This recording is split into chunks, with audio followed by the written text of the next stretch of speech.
রাজ্যের সরকারি বেসরকারি শিল্প ও অন্যান্য সংস্থাসমূহে কর্মরত শ্রমিক কর্মচারীদের পেনশন সংক্রান্ত ইস্যুতে এবার সোচ্চার হলো বামপন্থী শ্রমিক সংগঠন সিআইটিইউ।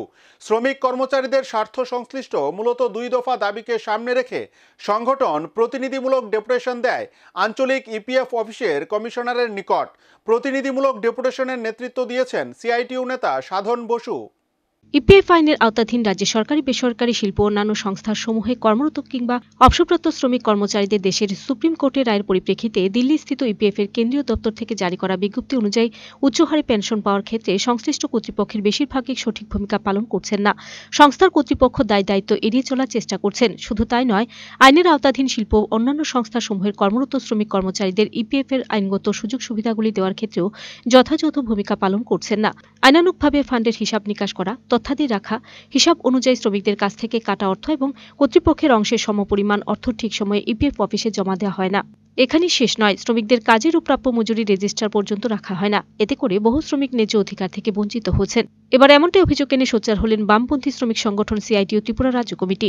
গুরুতর এই অভিযোগ এনে সোমবার বিষয়টি খতিয়ে দেখে প্রয়োজনীয় ব্যবস্থা গ্রহণের দাবিতে আগরতলা ভোলাগিরিস্থিত আঞ্চলিক ইপিএফ অফিসের কমিশনারের নিকট প্রতিনিধিমূলক ডেপুটেশন দেয় সংগঠন।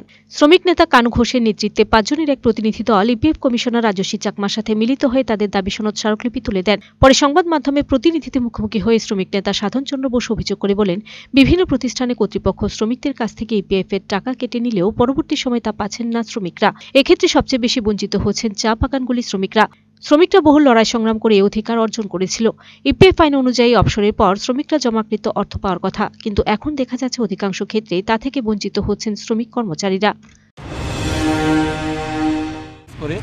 এটা একটা সোশ্যাল সিকিউরিটি হিসাবে শ্রমিকেরা আন্দোলন করার মধ্য দিয়ে এই সুযোগটা পেয়েছিল।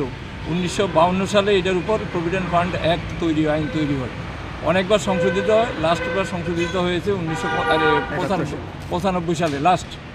সেই আইন অনুযায়ী ন্যূনতম আগে প্রথমে সিলিং ছিল 5,000 টাকা পর্যন্ত, ঊর্ধ্বে যারা 5,000 টাকা তারা এর আওতায় থাকবেন। পরে এটা 6,500 করা হলো, পরে এটাকে পরিবর্তন করে 15,000 করা হলো সিলিং।